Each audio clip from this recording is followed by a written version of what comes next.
అక్కడి నుంచి మెరుగైన జీవన ప్రమాణాలు, అక్కడి నుంచి ఉన్నతమైన జీవన ప్రమాణాలు, అందరికి కూడా అవసరమైన వాళ్ళందరికీ అన్ని విషయాలు, నాణ్యత కలిగిన విద్య, ఆరోగ్యం, లేకపోతే జీవన పరిణామాలు, ఇవన్నీ చేసే కార్యక్రమానికి శ్రీకారం చుడుతున్నా. దీన్ని కానీ నేను చేయగలిగితే నా జీవితాశయం ఇది, నా లైఫ్ అంబిషన్, నా కోరిక. ఇది ప్రపంచానికి ఒక ఆదర్శం కావాలని. మనందరం మనుషులుగా పుట్టిన తర్వాత తెలివితేటలు వచ్చాయి, ఎన్నో ప్రయోగాలు చేశాం, ఇన్నోవేషన్స్ వచ్చాయి, టెక్నాలజీస్ వచ్చాయి, ఎన్నో బ్రేక్ త్రూస్ వచ్చాయి. అవన్నీ వచ్చిన తర్వాత ఇది మానవాళికి ఉపయోగపడాలి, మనుషులకు ఉపయోగపడాలి. మనతో పుట్టినవాడు ఇంకా తిండి లేదు అంటే, మనం పెద్ద పెద్ద ప్యాలెస్ల్లో ఉండి వాడికి ఇల్లు లేదు అంటే, ఇది సమాజం సిగ్గుపడాలి. అలాంటి కార్యక్రమానికి శ్రీకారం చుడుతున్నాను. ఇది జరిగితే నా జీవితం, నా జన్మ చరితార్థం అని చెప్పి మనస్ఫూర్తిగా ఆకాంక్షిస్తున్నాను. కొన్ని పనులు కొన్ని సమయాల్లో చేస్తూ ఉంటాం. ఆ సమయాలను లాజికల్గా తీసిపోయే పరిస్థితి రావాలి. ఒకప్పుడు ఇవన్నీ మాట్లాడితే ఊహాజనితంగా ఉండేటివి. ఇప్పుడు ఈ విషయాలు చేయడానికి అవకాశాలు వచ్చాయి. డబ్బులున్నాయి, టెక్నాలజీ ఉంది, ప్లానింగ్ చేయొచ్చు. దాన్ని అమలు చేయడం కోసం రాష్ట్రం మొత్తం ఏ ఊర్లో ఏం జరిగిందో రియల్ టైంలో తెలుసుకుని మళ్ళా రియల్ టైంలో మెసేజ్ ఇచ్చే పరిస్థితికి వచ్చాం.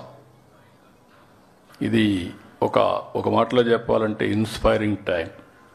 ఈ సంవత్సరం ఏదైతే నాగపణి శర్మ గారు చెప్పారో, శ్రీ విశ్వావసునామ సంవత్సరం, చిరస్థాయిగా ప్రపంచ చరిత్రలో ఉండే విధంగా తెలుగువారు చరిత్ర రాయాల్సిన అవసరం ఉంది.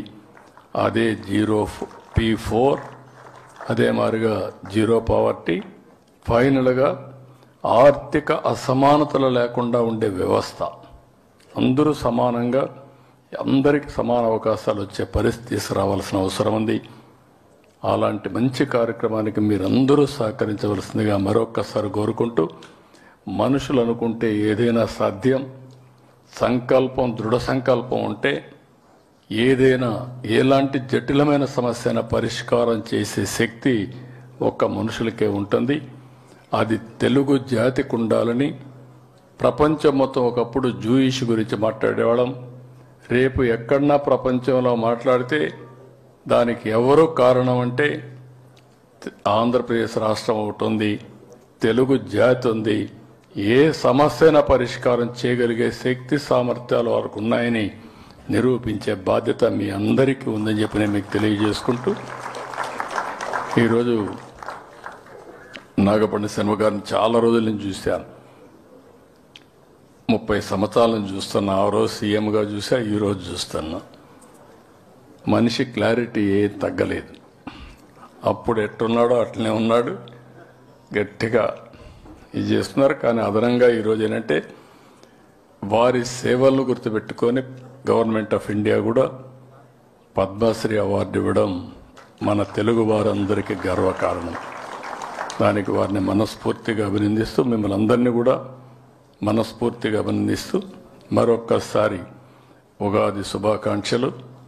ఇప్పుడే 6 రకాల రుచులైనటువంటి ఉగాది పచ్చడి చూసాం. ఈ పచ్చడి గుర్తుపెట్టుకొని అదృష్టం వస్తే ఎగిరిపడద్దండి, కష్టం వస్తే కుంగిపోవద్దండి. సమర్థవంతంగా ధీటుగా పనిచేయండి. ప్రతి ఒక్క సమస్యకు కూడా మెరుగైన ఆలోచనలు ఉంటాయి. ఆ ఆలోచనలు చేస్తూ ఎప్పటికప్పుడు సమస్యలు పరిష్కారం చేసుకుంటూ ముందుకు పోవాల్సిందిగా మరొక్కసారి కోరుకుంటూ అందరికీ నమస్కారాలు, అందరికీ ధన్యవాదాలు. Thank you.